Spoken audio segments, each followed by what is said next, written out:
Xin kính chào quý vị. Kính thưa quý vị, trong cái thời gian vừa qua thì dịch Covid-19 nó đã gây cho toàn xã hội Việt Nam nói chung và ngành y tế nói riêng những cái áp lực rất là lớn trong cái công cuộc phòng chống dịch bệnh vừa qua. Và phòng khám chúng tôi cũng không nằm ngoài cái cơn lốc đó với những cái chuyến công tác liên tục để giúp cho cộng đồng tiêm ngừa, giúp cho cộng đồng tham gia vào những cái quá trình chống dịch vừa qua. Chính vì vậy mà chúng tôi không có thực hiện được liên tục cái loạt bài nói về mụn trứng cá. Thì hôm nay mới có thời gian tranh thủ để trình bày với quý vị cái phần sau cùng của loạt bài mà chúng tôi đã trình bày với quý vị vừa qua. Thì cái phần cuối cùng này là cái chủ đề chính của trong cái loạt bài mụn trứng cá, đó là các cái phương pháp điều trị mụn trứng cá. Thì trong các cái loạt bài trước chúng tôi đã trình bày với quý vị về những cái cấu trúc của da, các cái chức năng cơ bản của da, cũng như là các cái cơ chế hình thành mụn trứng cá và các cái thể bệnh trứng cá trên từng cơ địa một. Và hôm nay chúng ta đi vào cái phần chính, đó là các cái phương pháp để điều trị mụn trứng cá. Thì trước khi mà vào cái chủ đề chính thì chúng tôi cũng xin thông tin tới quý vị là các cái phương pháp, các cái phác đồ điều trị này là chúng tôi dựa vào cái phác đồ của Bộ Y tế ban hành năm 2021, tức là một cái phác đồ mới nhất vừa qua, và có tham khảo một số các cái phác đồ của Hiệp hội Da liễu Hoa Kỳ. Chính vì vậy mà những cái thông tin chúng tôi trình bày với quý vị đó là những cái thông tin được cập nhật mới nhất. Và cũng xin thông qua một chút để cho quý vị an tâm là cơ sở của chúng tôi không hề chịu bất kỳ một cái áp lực nào của các cái nhà sản xuất, các cái hãng mỹ phẩm. Chúng tôi cũng không có quảng cáo cho bất kỳ một cái loại thuốc nào cũng như một cái hãng dược phẩm nào để mà có thể ảnh hưởng tới cái bài nói chuyện của chúng tôi. Chính vì vậy mà những cái thông tin chúng tôi đưa cho quý vị là hoàn toàn khách quan. Và trước khi mà đi vào cái phần chính là những cái thuốc để điều trị mụn trứng cá và những cái phương pháp hỗ trợ, thì chúng ta cũng nên lược lại một số các cái kiến thức mà chúng ta đã trình bày ở những cái bài trước. Thứ nhất là nói về cái cấu tạo của da. Thì trong một cái làn da của chúng ta đã có rất nhiều các cái cấu trúc ở bên trong. Nếu mà tính từ ngoài vào thì nó gồm có lớp thượng bì, lớp trung bì và lớp hạ bì. Và trong từng cái lớp đó nó có các cái cấu trúc, các cái đơn vị như là các cái lông ở trên da, các cái tuyến nang lông, các cái tuyến mồ hôi, các cái tuyến nang lông và một số các cái cấu trúc thần kinh mạch máu ở trên da. Thì như trên màn hình quý vị thấy, đó là những cái tổ chức mà nằm ở bên dưới da, và các cái tổ chức này nó chính là cái chủ thể để gây ra cái mụn trứng cá trên da.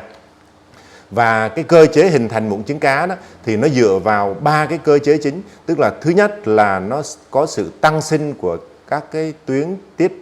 bã nhờn. Cái thứ hai là nó có sự sừng hóa của tuyến nang lông, nó gây ra cái tình trạng bít tắc cái lỗ chân lông, làm không thoát được các cái chất dịch tiết ra, và qua đó nó hình thành những cái nhân mụn. Và vai trò của vi khuẩn Robionibacterium acnes là cái con vi khuẩn này bình thường thì nó sống rất là hiền lành với trên da của chúng ta, nhưng mà khi mà nó có những cái sự bít tắc, nó tạo thành cái môi trường yếm khí thì ngay lập tức nó có thể tấn công vào và nó làm cho cái tình trạng viêm nhiễm nặng nề thêm. Thì đó là cái cơ chế để hình thành mụn trứng cá. Thì mụn trứng cá nó có nhiều các cái thể dạng khác nhau, như trên màn hình quý vị thấy đó, đó là cái mụn trứng cá đầu trắng. Thì nó có cái tình trạng viêm nhiễm và các cái xác tế bào chết, nó hình thành những cái mũi như vậy, nó ra bên ngoài, nó gọi là, chúng ta nhìn thấy nó trắng cho nên chúng ta gọi là mụn đầu trắng. Cái thứ hai là mụn đầu đen, khi mà các cái chất bã nhờn, đặc biệt là một số các cái tế bào melanin mà nó được đẩy từ bên dưới lên, khi mà nó gặp cái môi trường không khí ở bên ngoài, nó gặp cái tình trạng đó, nó sẽ oxy hóa, nó làm cho cái đầu nó đen ra, chúng ta thường gọi là mụn đầu đen. Những cái tổn thương ở trên cơ thể của chúng ta, mà đặc biệt là vùng mặt, vùng lưng, mà khi mà những cái tổn thương đó nó có sự tấn công của vi khuẩn Robionibacterium acnes thì nó sẽ hình thành một cái tình trạng viêm nhiễm nặng nề hơn, và nó có thể tạo thành những cái mụn bọc như quý vị đã thấy, một cái mụn bọc rất là nặng nề ở trên màn hình quý vị. Và nó có thể là nhiễm trùng và nó gây ra những cái tổn thương rất là nặng nề như quý vị thấy ở trên màn hình đó. Nó sẽ tạo thành những cái mụn sẩn, mụn nang, và nó ảnh hưởng sâu tới các cái lớp hạ bì. Nó có thể để lại những cái lớp sẹo vĩnh viễn ở trên khuôn mặt chúng ta. Thì đó là cái cơ chế để nó hình thành những cái mụn trứng cá. Và chúng ta đi vào cái vấn đề chính là các cái thuốc cũng như là các cái phương pháp điều trị hỗ trợ trong cái phác đồ điều trị mụn trứng cá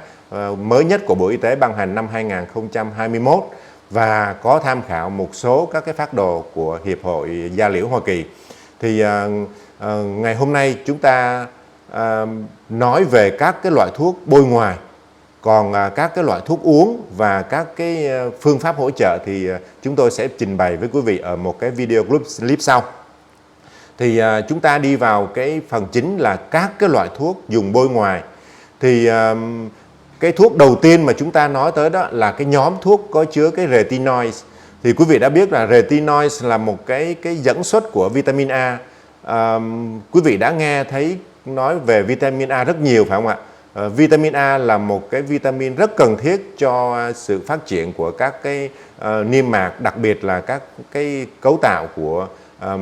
cái hệ mắt của chúng ta. Và nếu mà trường hợp mà thiếu vitamin A trầm trọng thì nó có thể gây ra những cái biến chứng như là mù lòa. Và chính vì vậy mà trong cái chương trình tiêm chủng mở rộng ở Việt Nam mình có cho trẻ uống cái vitamin A này để mà phòng ngừa những cái bệnh về mắt. Và cái dẫn xuất của vitamin A này đó thì ngoài cái tác dụng mà nó hỗ trợ chúng ta có cái tính chất kháng viêm ở trên cái retinoids này, và nó làm cho chúng ta tái tạo những cái tế bào mới, đặc biệt là nó tăng sinh cái collagen cũng như là cái elastin. Nó tái tạo cái hệ mà cái làn da của chúng ta, nhờ các cái cấu trúc đó mà cái làn da của chúng ta được trẻ, được chống được cái vấn đề lão hóa, và nó còn làm cho da của chúng ta tránh được cái tình trạng nhiễm nám nữa, do cái tăng sinh mà các cái tế bào melanin. Và ở trên thị trường hiện nay đó thì nó có hai cái loại retinoids, tức là có một cái loại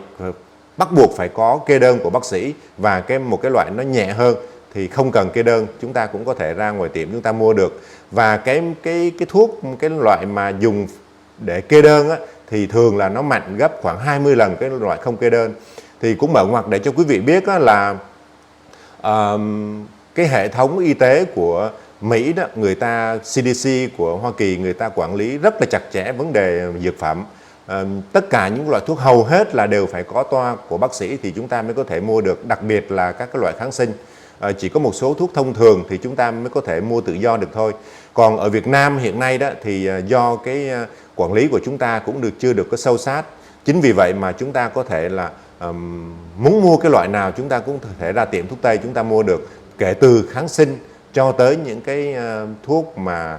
mặc dù là chính phủ đã có những cái quy định rõ ràng, nhưng mà thực tế thì chúng ta cũng rất là dễ dàng mua được ở bất kỳ một tiệm thuốc nào. Tuy nhiên là chúng ta không có nên tự ý mua, bởi vì những cái thuốc đó đều phải có những cái sự chỉ định của bác sĩ chuyên khoa để cho nó tránh được những cái tác dụng không mong muốn mà nó có thể ảnh hưởng tới sức khỏe của quý vị. Thì chúng tôi cũng xin lược lại những cái loại retinoids, tức là cái dẫn xuất của vitamin A để dùng bôi ngoài đó. Thì retinoids này là một cái thuốc đầu tay của tất cả các cái nhà điều trị mụn trứng cá, cũng giống như là các cái bệnh lý về da khác. Thì cái retinoids này là một cái thuốc vô cùng quan trọng trong các cái đơn thuốc mà chúng ta kê cho bệnh nhân để điều trị mụn trứng cá. Thì nó có những cái loại mà như là cái tretinoin, rồi cái adalaptin, cái tazarotene hoặc là cái chifaroten. Tất cả những cái loại này chúng ta nên dùng vào buổi tối, bởi vì nếu mà chúng ta dùng ban ngày thì dưới ánh nắng mặt trời nó có thể là bị oxy hóa và nó làm mất cái tác dụng của retinoids. Thì ở trên màn hình đó chúng ta thấy là có những cái tiếp thuốc bôi ở trên da.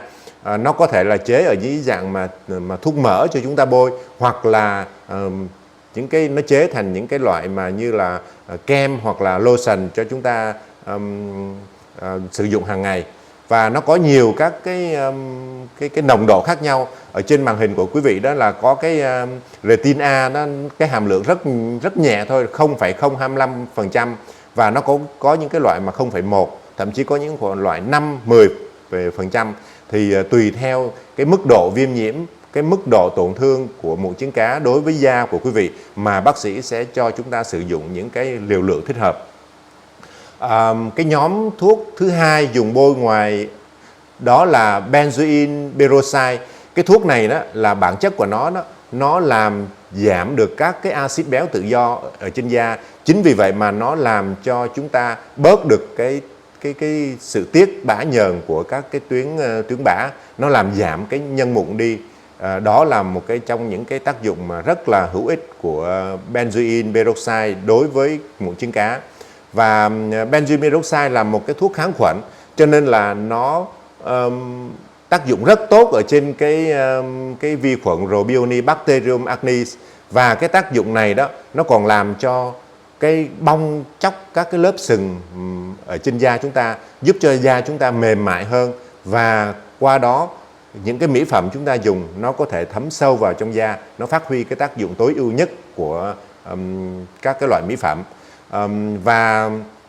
cũng xin lưu ý quý vị là cái tretinoin này thì nó có thể làm cho bị oxy hóa đi, cho nên là không được dùng chung với lại benzoyl peroxide. Bởi vì các cái thử nghiệm người ta thấy rằng nếu mà mình dùng chung cái benzoyl peroxide với cái tretinoin này đó thì nó có thể là làm mất cái tác dụng của tretinoin này đi. Cho nên là chúng ta phải dùng riêng, cách nhau ra, hoặc có thể dùng một loại buổi sáng và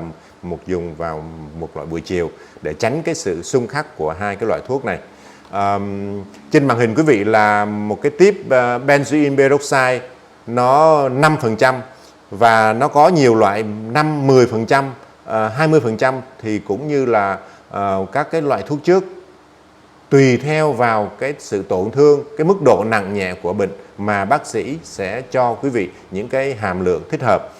Đó, còn trên màn hình quý vị là một cái benzoyl peroxide 10%, còn cái màu vàng này là 5%. Thì quý vị thấy là cái benzoyl peroxide này nó là một cái chất mà nó ngoài cái tác dụng kháng khuẩn ra, nó còn làm cho cái lớp tế bào sừng ở trên da chúng ta được lột nhẹ ra, và làm cho da chúng ta nó mềm mại, nó trắng sáng hơn, và qua đó nó thấm những cái chất mà chúng ta, những cái thuốc mà chúng ta sử dụng trên da, đặc biệt là các mỹ phẩm, nó thấm sâu vào các cái tế bào dưới da, nó giúp cho phát huy cái hiệu quả tốt nhất của các cái loại mỹ phẩm. Một cái nhóm thuốc dùng ngoài thứ ba nữa là các cái nhóm kháng sinh. Thì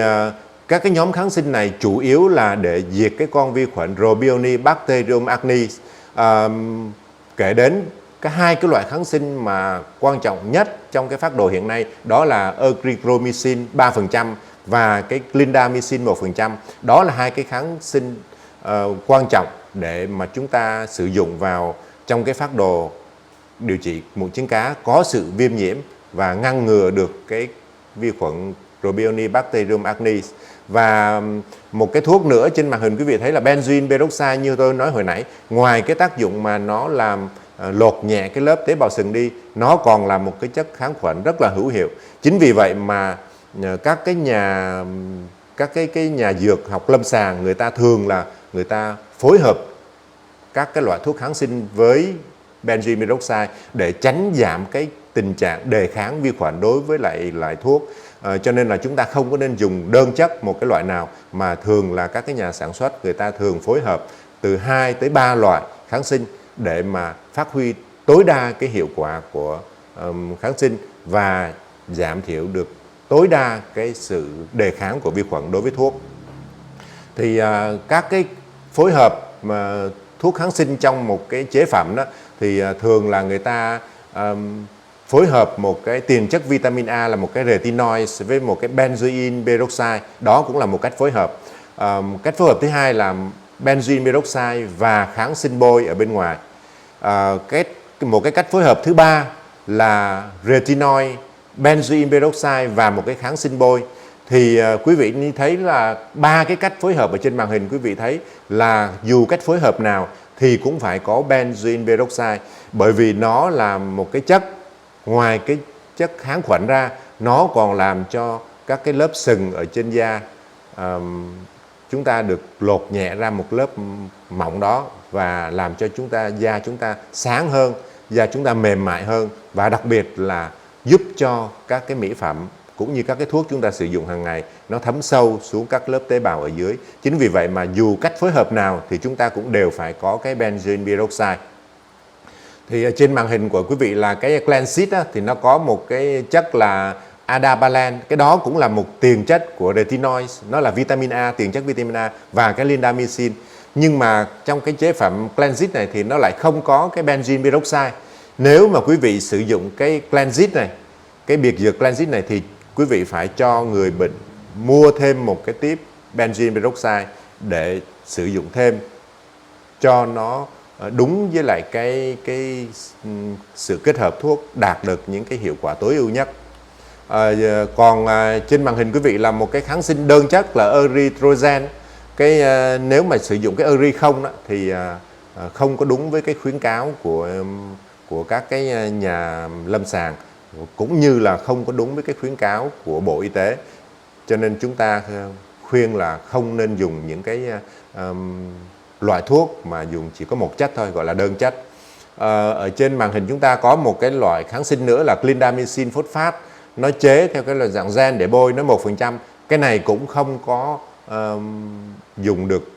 riêng một đơn lẻ một cái này không, mà chúng ta phải kết hợp, đặc biệt là kết hợp với benzoyl peroxide. Trên màn hình quý vị là có một cái hộp kem, nó để cái thành phần là một kháng sinh erythromycin và benzoyl peroxide. Quý vị thấy không, cái benzoyl peroxide này nó rất là quan trọng trong các cái chế phẩm để mà điều trị mụn trứng cá, cũng như là chăm sóc da của chúng ta, đặc biệt là trên da mặt. Thì cái vai trò của benzoyl peroxide này rất quan trọng. Một cái chế phẩm nào cũng nhà sản xuất cũng đều phải có cái chất benzoyl peroxide này. Hoặc là cái clindamycin phosphate này ở trên màn hình quý vị thấy đó là cũng có benzoyl peroxide. Quý vị thấy là một cái sự phối hợp hoàn hảo thì phải có một cái benzoyl peroxide đó, nó vừa mang tính chất diệt khuẩn mà vừa làm cho da của chúng ta trẻ hóa ra. Một cái loại thuốc dùng ngoài thứ tư nữa là cái nhóm axit hữu cơ. Thì quý vị thấy là cái nhóm axit hữu cơ này thì nó gồm có là azelaic acid và salicylic acid. Thì quý vị thấy là cái salicylic acid này chắc quý vị là cũng thường được nghe thấy rồi. Nó là một cái tên rất là quen thuộc, đặc biệt là đối với lại những cái chị em mà chúng ta sử dụng các cái loại mỹ phẩm hàng ngày. Thì bất kỳ trong một cái dung dịch tẩy trang, hay là một cái loại thuốc dưỡng da nào, hay là loại thuốc trứng cá nào, cũng đều phải có cái salicylic acid này. Nó là một cái axit hữu cơ, nó có trong các cái dung dịch rửa mặt, lotion, hay là những cái loại mà mỹ phẩm làm sạch da chết. Thì bản thân nó làm cho các cái bong chóc cái lớp sừng ra, và nó còn có cái tính chất kháng viêm nhẹ thôi, nhưng mà nó có cái tác dụng nổi bật là lột nhẹ cái lớp tế bào sừng. Chính vì vậy mà nó làm cho da chúng ta có cảm giác là nó sáng hơn, nó mềm mại hơn, là chính là nhờ cái salicylic acid này. Cái axit hữu cơ thứ hai là azelaic acid, thì nó cũng tương tự như là salicylic acid thôi, nhưng mà nó còn hạn chế được các cái sự tăng sắc tố của da sau khi mà mình điều trị cái mụn viêm. Thì quý vị thấy là trên da mặt của chúng ta có những cái mụn trứng cá viêm nhiễm nhiều, thì sau khi nó khỏi, nó thường là nó để lại những cái vết thâm. Những cái vết thâm đó chính là những cái sắc tố melanin ở dưới da nó đẩy lên trên bề mặt đó. Vậy mà khi mà mình sử dụng cái acid salicylic này thì mình thấy rằng cái sắc tố melanin này nó được giảm hẳn đi, và nó khắc phục được cái tình trạng mà bị tăng sắc tố, nó bị nám sau khi mà mình điều trị mụn. Và cái nhóm axit hữu cơ này thì nó không những là nó điều trị cái mụn trứng cá từ mức độ nhẹ là không có viêm nhiễm cho tới cái tình trạng nặng hơn, thì cái vai trò của cái axit hữu cơ này cũng rất quan trọng trong vấn đề điều trị mụn trứng cá. Trên màn hình quý vị là một cái tiếp thuốc axit hữu cơ, đó là azelaic acid, nó chế ở cái dạng gen nó 15%. Cái trường hợp này dùng trong những cái trường hợp mà chúng ta bị da chúng ta nó bị thô ráp, những cái tế bào sừng nó nhiều, thì chúng ta dùng cái nhóm hữu cơ axit hữu cơ này rất là hiệu quả. Trên màn hình quý vị cũng thấy là một cái tiếp salicylic acid này, nó cũng là một cái chất axit hữu cơ giúp cho chúng ta rất là hiệu quả trong vấn đề tẩy trang, trong vấn đề lột nhẹ da mặt, thì các cái mỹ phẩm người ta đều có cái thành phần là salicylic acid này. Thì chúng tôi vừa trình bày tới quý vị phần thứ nhất trong cái loạt bài cuối cùng này, đó là các cái loại thuốc dùng bôi ngoài để điều trị mụn trứng cá. Trong những cái video clip sau, chúng tôi sẽ trình bày với quý vị những cái thuốc dùng đường uống, những cái kháng sinh dùng đường uống, cũng như là một số các cái nội tiết tố điều trị mụn trứng cá ở phụ nữ. Và cái video cuối cùng thì chúng tôi sẽ nói về các cái biện pháp kỹ thuật khác để hỗ trợ trong vấn đề điều trị mụn trứng cá, như là lăn kim chẳng hạn. Thì do cái thời lượng có hạn cho nên là chúng tôi chỉ trình bày với quý vị cái phần thứ nhất là các cái loại thuốc dùng ngoài, và chúng tôi sẽ trình bày với quý vị những cái phần tiếp theo ở những cái video sau. Nếu quý vị quan tâm, xin quý vị vui lòng ấn like, đăng ký kênh và bấm chuông để đón nhận những cái video clip mới nhất của chúng tôi trong cái loạt bài về mụn trứng cá này. Cuối cùng xin kính chúc quý vị sức khỏe, niềm vui và hạnh phúc trong cuộc sống. Xin kính chào quý vị.